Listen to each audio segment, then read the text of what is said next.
Thanks for listening and subscribing to the Clive Barker Podcast, the only podcast dedicated to the imagination of Clive Barker. In this episode, Jose and I go over the Candyman and Hellraiser news, Jamie Braswell's Nightbreed toys, and Clive Barker is honored by Fangoria magazine. This episode is sponsored by Don Bertram's Celebrate Imagination. Don Bertram's Celebrate Imagination shop is dedicated to benefiting the Arts and Medicine program at Texas Children's Cancer Center. Up to 50% of the proceeds will support the program where artist Don Bertram volunteers monthly. There's a new feature video that shows Don working with the kids at Texas Children's Cancer Center and his artwork. Click on the side banner at www.clivebarkercast.com to find links to videos at his Etsy shop where you can buy his prints, books, and support this wonderful program. All right, thanks for joining us. This is episode 233 of the Clive Barker Podcast, and today we are, Jose, you're here? Yep, I'm right here. And I'm Ryan. And this is a news episode. So there's, things have been a little quiet lately, but we do have some news to share. I think, first of all, the Candy... So I read this article, and I've reread it a few times, but the headline keeps getting reblogged that the new Candyman movie plot deals with toxic fandom. But the more I read the quotes about this, the more it's not really clear that he's really saying that stuff is in the movie. It sounds more like he's saying, I want to talk about toxic fandom, or we've been talking about toxic fandom. Right? Yeah, I think it seems like they're bringing this up, but in like a tangential kind of way, because here's the Jordan Peele quote. So actually, it was Monkey Paw creative director Ian Cooper was a conference panel for the new age of producing horror, and they asked Cooper, the creative director for Monkey Paw, how Candyman would fit in with what they've done with Get Out and Us. And so he said that we talk a lot about fans and the idea of appeasing fans, and when you do that and how you do that and when you do that, I think my issue with fandom is that it's really problematic. It's probably the most problematic thing facing the genre. And he goes on to talk a little bit about the people who are asking for a remake of the last season of Game of Thrones, or people who complain about The Last Jedi, where they were bullying the actress Kelly Mary Tran online, and stuff like that. So I'm not sure exactly what that has to do with Candyman. It seems like it might have to do with like the hype and people who are demanding to know, are you gonna bring back like the character of Candyman from the old movies? Are you bringing back Tony Todd? And all this like hype that immediately rises up, like we mentioned in the previous episode, that Tony Todd said to someone in an interview that he might have a cameo in the Candyman movie. And then it blew up, and all of a sudden he's like, oh, no, I just talked to someone in South Africa while I was there, and it's like I haven't spoken to anybody for a few months now, and I don't know if I'm even going to be in the movie. So they do address that here. Yeah. They ask that they ask him if Tony Todd is going to be in the movie, and they said the creative director of Monkey Paw said they would not elaborate on Todd's potential involvement. Says Tony Todd is just no comment, full stop. That's the quote. Yeah. So they're keeping it under wraps, which is cool. Yeah. I think it's what I believe, or what it seems to me, is that Tony Todd's appearance in it is more than just a cameo. It's somehow tying it to the older, Candyman film, and I think that that was a big surprise that they really didn't want to get out. Yeah, Get Out. Yeah. So it says what we're doing with Candyman and how Jordan is crafting it on the page is going to be very exciting and rewarding to audiences that haven't seen the original film, as well as people who have seen the original film. In the broad sense of the word, this film will stand alone if you've never heard of a film called Candyman, and will dovetail in a pretty complicated and interesting way to the original. In short, I think this will really fit in with what we're doing with Us and did with Get Out in a way that will be circuitous. So anyway, All right, so I think you're right because they're saying that it will dovetail in a way that will, in a way to the original. So I guess that Tony Todd's going to be that connection, that hook, if Yeah. you will. Haha, Right. pun. Right. But yeah, in regards to fandom and the toxic aspects of fandom, I think you can't escape from that. I mean, it's fandom sometimes demands of a property that becomes original and fresh, but at the same time, it also demands that it doesn't stray too far from the formula, and it's like that pushing and pulling at the same time. I want a new Hellraiser that's going to be fun, but it's got to have Pinhead, and if it's Yeah. got Pinhead, it's got to be Doug Bradley. I don't want anybody else, and then it kind of and if you're a creator and you're trying to come up with a new idea for a movie like a franchise or anything, you kind of feel like this pulling and pushing. It kind of limits your creativity, Yeah. and in that sense, I mean, fans have a tendency to take control of a franchise or the IP, that, let's use some terms that are from the industry, the intellectual property. Some people almost think like they own it. I mean, Yeah. and it's true. I mean, in Hellraiser, I remember when Clive was and Seraphin was doing that. You remember they were doing a release of the Hellraiser box on a wooden base. It was going to be something, Yes. Right. yeah, Right. Yeah. something that they were putting on the old real Clive Barker store. Mhm. And immediately, people from the Hellbound web forum came up and started like nitpicking at it, saying, "Oh, that's not the real panels from the movie. Those are the panels from the comic books." And then they were like, "Why are you guys putting this on a wooden base? People want to pick it up and be able to manipulate the box. If you're going to glue it to a heavy wooden base, it's not going to be Yeah. fun." And all that stuff. And they were like, "I can't believe that they're putting out a product that's subpar or this or that," because they Yeah. were complaining about the panels. Yeah. And yeah, that was, immediately people were nitpicking at it, and Yeah. that's what's going to happen with any single movie that comes out. Any Hellraiser sequel is going to be nitpicked to hell, and so I guess they're just trying to save their bases with Candyman, just so when it comes out, people are not going to be like, "Oh, what happened to the old idea of Candyman? What happened to Tony Todd's Yeah. Candyman? What happened to the spirit of Yeah. Helen and all that stuff?" And we don't know what this movie is going to be like. It might be a little different. And they don't outright, he doesn't outright say in that quote with Deadline, he doesn't come out and say the movie is going to be about toxic fandom, but that's kind of what people have picked up on and how it's been reblogged. Mm-hmm. But I think he's more just addressing, the like you were just talking about the fact that the impact that it has on creators and rightly why they're keeping the plot of this movie so secret, because they don't, we don't, the fans don't all need to chime in, and in fact, it's like, well, if you do start listening to the fans, how do you determine which ones to listen to? Because there's like a lot of outcry from just really crappy people. I mean, like, you remember when the first Thor came out and people were really mad that, oh my God, what is Idris Elba's character? Mm-hmm. That they were mad that he was black. There was like this sort of white supremacist movement to, all Vikings can't be, and it was just so stupid. And then I don't know. Yeah, they were making a Heimdall from the Thor comic books. They cast Idris Elba to be in it, right? Yeah. Yeah. And there's sort of this sort of misogynist and racist, pushback against movies too. And so it's kind of like, just let them make the movie and then watch it and then decide, if you like it or not. Because it seems like nobody complained about his character after Thor came out. Right. I mean, and there was also something I recall about the Dark Tower movie adaptation of the Stephen King multi-book storyline. They brought the gunslinger, and then they were going to bring in, they were complaining that it doesn't look like the character in the books or this or that. And it's like, it's going to be a different thing. It's going to be a different beast. And like you said, there's fans on both sides of the Candyman side. Some that like the Daniel Robitaille painter story about the guy who fell in love with the plantation owner's daughter, and he got lynched because of that, because it was forbidden love and all that.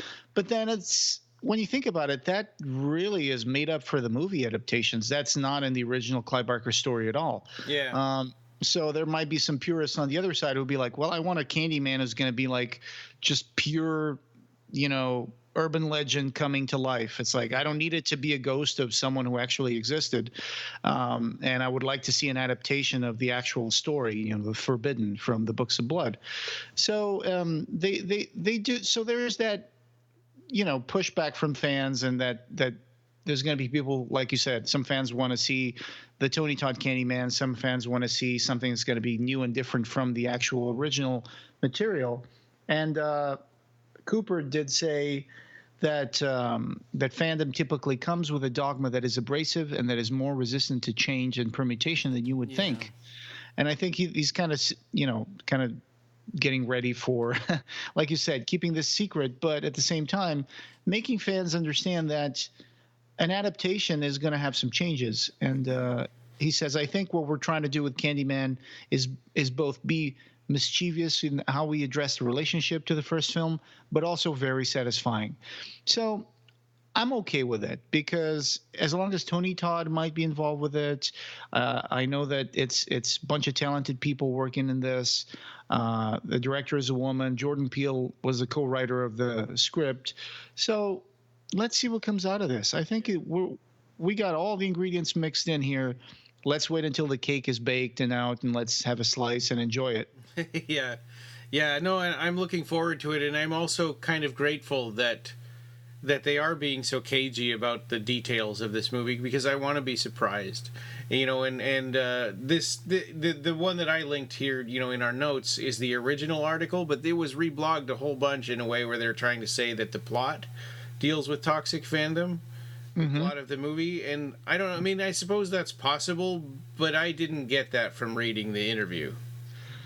Right. So well, like you said, it's more like a clickbaity title, because what's really going on here is just what it says in the title. Says producer says new film will address toxic fandom, but I guess they're addressing it in the way that they're going to adapt it, and the way that you're going to present like their original side of the movie, side of it, like the new thing that's going to be, but they're still going to connect it a little bit to the old one.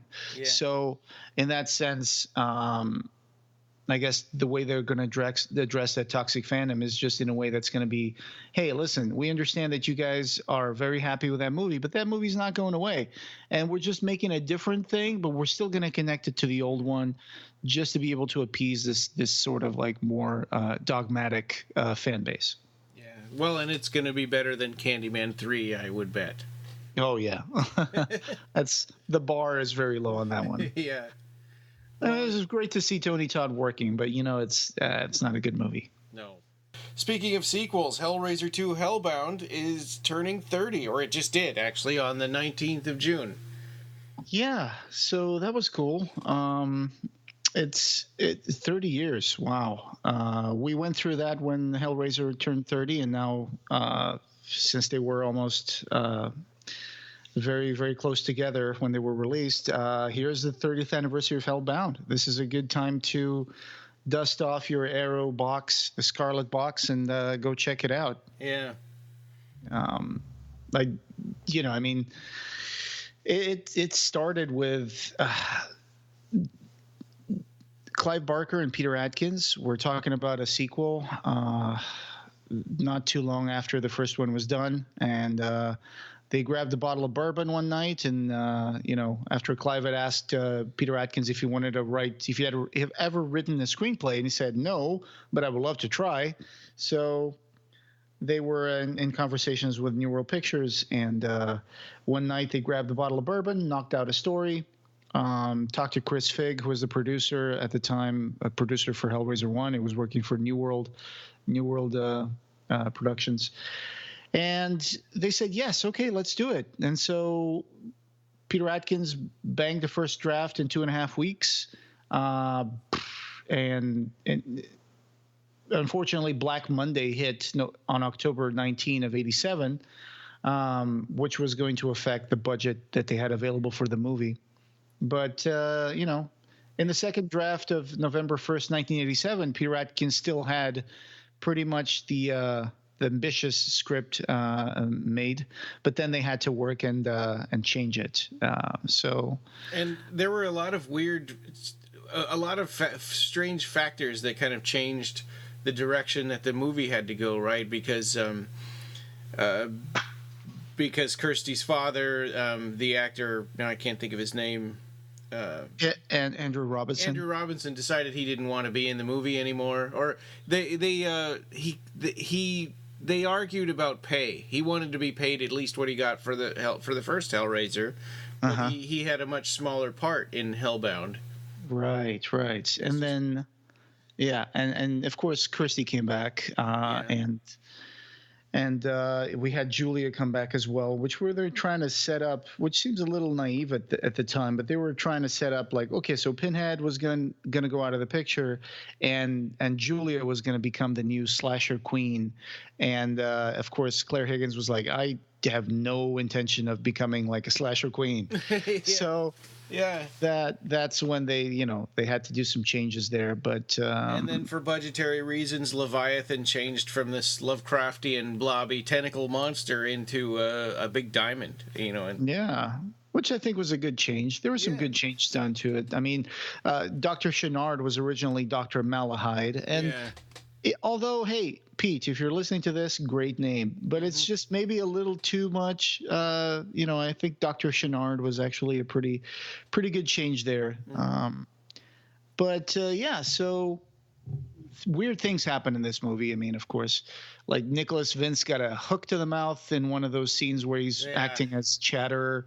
Those hooks were just swinging around, and one of them got into his mouth and hooked on the palate of his mouth, and I was like, oh my god, just like a fish.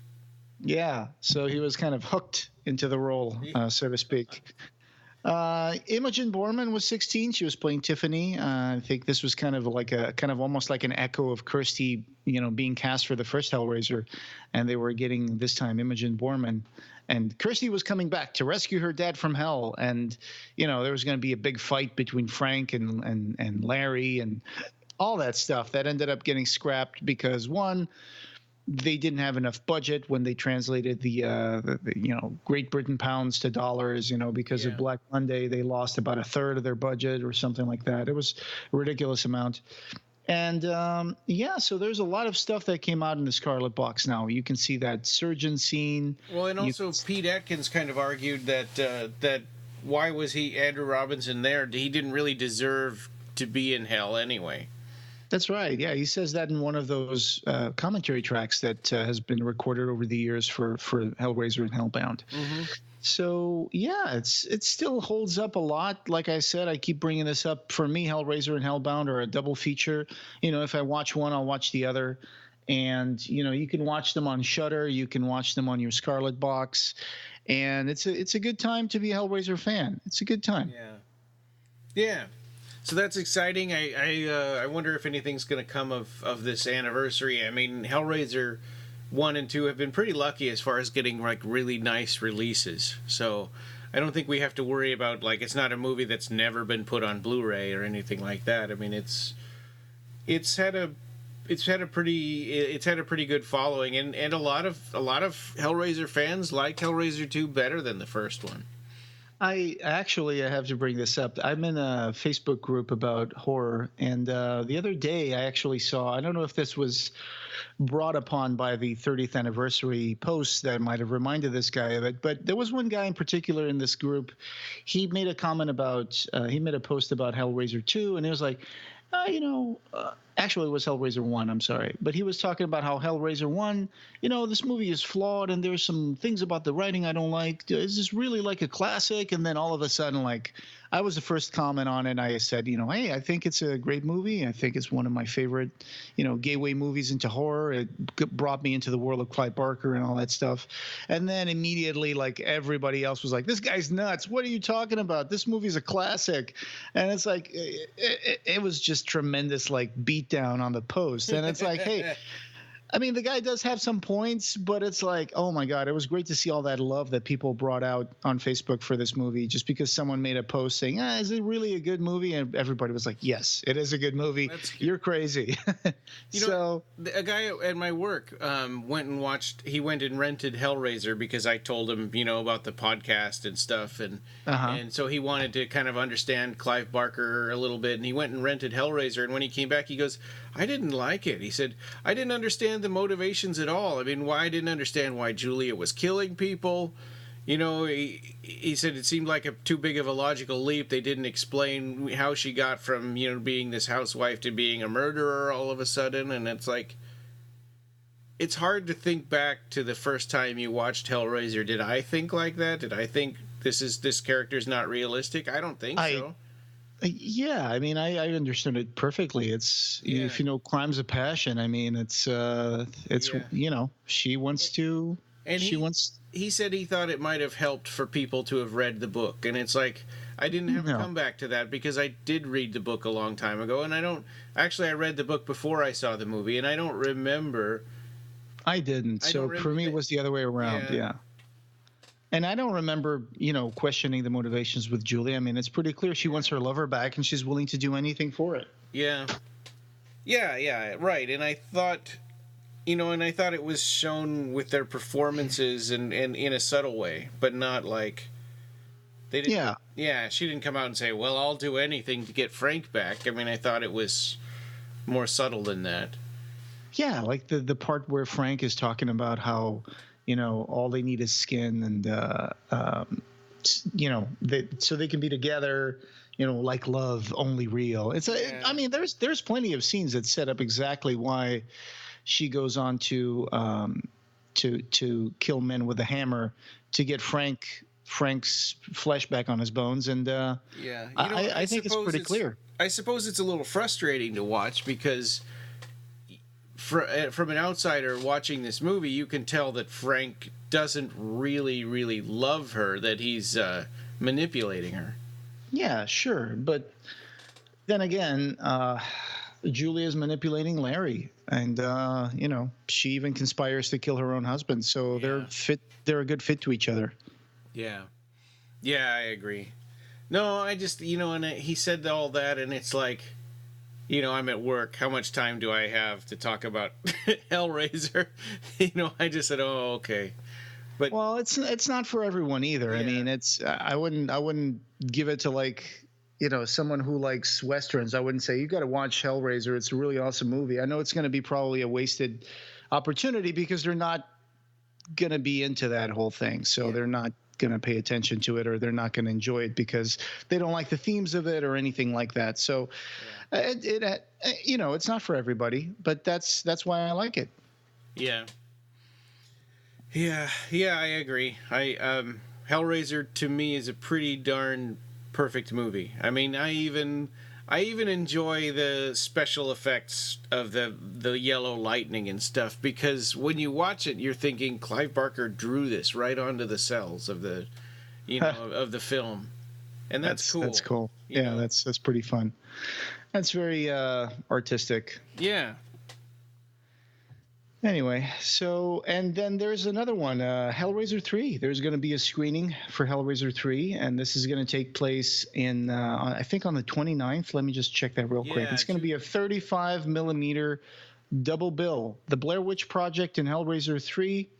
It's going to take place at the Review Cinema in Roncesvalles Avenue, Toronto, Ontario. So if you're a Canadian listening to this, and you're living close to Toronto, this is your chance to go there and check out a 35 millimeter print screening, which is they're getting few and far between these days. It's a Saturday night. It starts at 9:15 p.m. and goes all the way to 12:15 a.m. And this is a double bill. It's the Blair Witch Project and Hellraiser 3, which is a strange pairing, I guess. I mean, those two movies didn't really happen that close to each other in time. I'd never really think of them together. Yeah, well, Blair Witch was also a product of its time. I know that they recently came out with another one where they were what was the name of that movie that came out? There's like a Blair Witch recent one, Right. like maybe a year or two ago, where they were just going back to the site of the original Blair Witch. And anyway, so that was a big mess. I remember seeing it on the theaters, and people were getting sick because of like the shaky camera action and stuff. Yeah. And yeah, it was one of those first breakthrough like found footage films that relied a little bit on viral pages on the internet about the Blair Witch, which was completely made up, but they put it up on the internet first, and it created this kind of buzz for the movie. Well, and at the time, people believed it was real, that it was like people really found this footage and put this movie together and put it in the theaters. Yeah, because they were like, well, I saw it on the internet. It's about the Blair Witch. Yeah. And they didn't realize that it was all made up. Yeah, it was scripted, sort of, and there were actors. Yeah. And those people are all still alive. Yeah. Actually, I read that the director did leave them out like for a couple of nights by themselves camping out. And it was they just improvised a few things here and there as well while they were doing it. But yes, it was all completely scripted and it was all made up. But it's great to see a 35 millimeter screening these days because they're not that common anymore. Nowadays, when you go into a movie theater, the most likely thing you're watching a digital file in a hard drive. It's called a DCP, and they stick that thing into the projector machine, which is basically a big computer, and you're just watching a digital projection of a file. Yeah.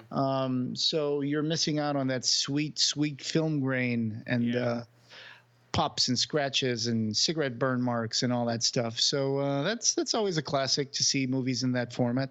But on the other hand, there's no chance that you're going to watch the film melt on the screen in front of you. I've had that happen in the theater before. Oh, wow, really? Yeah, because the light bulb melted the film, and it just, it catches on fire. And yeah, that's not a good thing, yeah. Yeah. So, yeah, go check that out at the Review Cinema in Toronto, Ontario. That's on June 29, and like you said, it's going to be on a Saturday. And cool double feature. I would probably have done it more like a Hellraiser 3 Wishmaster. That would have been cool because they were both written by the same guy, Peter Atkins. One more. Yeah. Blair Witch Project, maybe a good time to revisit it. Hellraiser 3, always a good time to revisit. It's rock and roll Pinhead. Yeah, I just watched that not too recent, like maybe 2-3 weeks ago. Because I wanted to finish up watching the Scarlet Box because I hadn't watched it, and it holds up. And I didn't like it at the time that it came out, but now that there are so many Hellraiser sequels, I appreciate it a lot more. Yeah, absolutely. And another thing that we found on Occupy Midian, the Nightbreed community that we run, and it's that there's a fan there who's been doing these amazing custom-made action figures, right? He's been kit bashing these great Nightbreed characters, and we've covered him before on the blog, I think. James Braswell or Jamie Braswell. Yeah. So he's making these Nightbreed figures, and he's just added a little miniature mural to go with them of the mural of the Wall of Prophecy. Yeah, that's a really, really amazing little thing that he did there, the diorama thing. So at this point, he's got all sorts of like things. He's got a fully transformed Boone. He's got a Boone that's got the leather jacket. The other one, he's got the Ace of Spades with a sword coming out of his chest. There's an Ashbury. There's a drummer. There's a Laurie that looks amazing. Yeah. There's a Kinski. There's a Decker holding Narcisse's head on a machete. Yeah.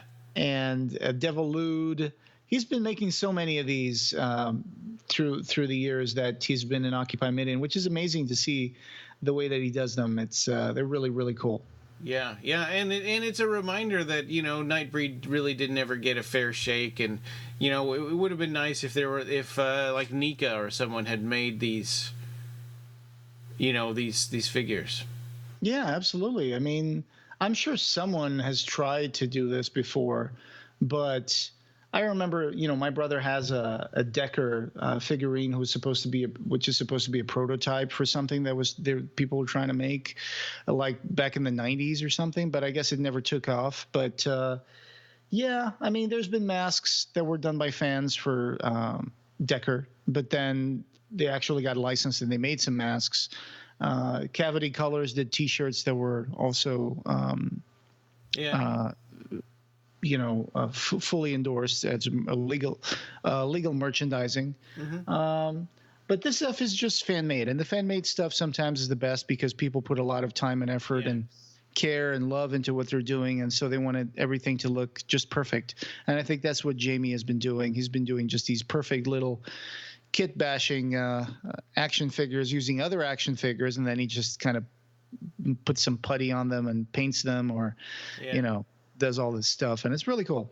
Yeah, it's really great to see, continue to see the love for Nightbreed, which is why Occupy Midian is still around. Yep, absolutely. All right. So, and next up, this was a fairly recent news, right? That Fangoria has named Clive Barker as a Pride pick for a Pride director. Month. Yeah. Yeah. So, so it says here that today's Pride pick for Fangoria as the queer filmmaker spotlight. It's being curated by Sam Winneman, and he picked Clive Barker. So he. Fangoria posted it, and people are just commenting on it and sharing their love for Clive Barker's movies and books, and that's really nice. Yeah. So cool. Congratulations to Clive, and thanks to Phil and Sarah for pointing that out to us.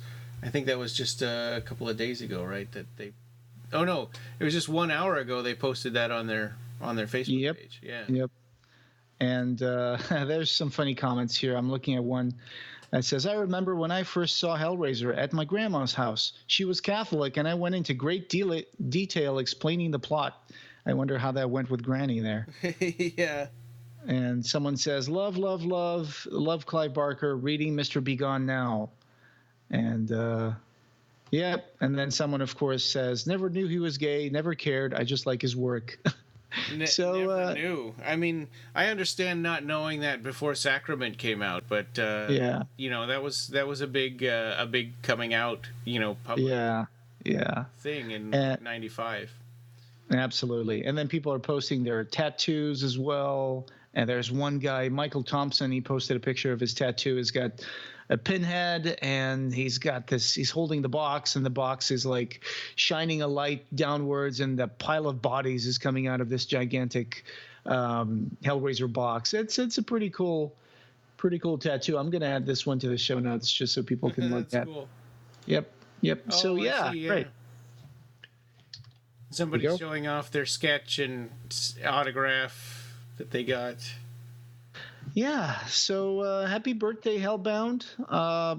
Congratulations to Clive Barker for getting the Queer Filmmaker Spotlight by Fangoria for Pride Month. And go check out the 35mm screening of Hellraiser 3. And keep sending us some news if you find anything that's happening out there about Clive Barker. If you have anything you want to share, like any drawings that you made or any stuff like Jamie Braswell's Nightbreed figurines, or do you want to show us a sketch that you got from Clive Barker, just send it to us and we'll be able to put it up on our Facebook page. Yeah, definitely. So for us, coming up next, we'll be talking about the for next week we'll be talking about the Harrowers, the conclusion, so issues 4 through 6, where they wrap up the whole series. And and then of course more news, and then we'll be moving on to Abarat, Days of Magic, Nights of War. Yep, looking forward to that one. That's going to be an interesting episode to talk about. I'm sure a lot of people out there are waiting for that one. Yeah. Because we got some nice feedback for the first one, and people really love Abarat. Yeah, so I can't wait. I'm really looking forward to that one. Well, and this podcast having no beginning will have no end. You can find the show notes for this episode and join the discussion over at www.clivebarkercast.com, where we have news, features, reviews, and links to all the ways you can connect with us. You can subscribe on Apple Podcasts and every other place you can find podcasts. Clive Barker Podcast, or BarkerCast, is an independent editorial podcast and news blog that is not affiliated with or under contract by Clive Barker or Seraphim Inc. This is a labor of love by the fans for the fans. Thanks for listening.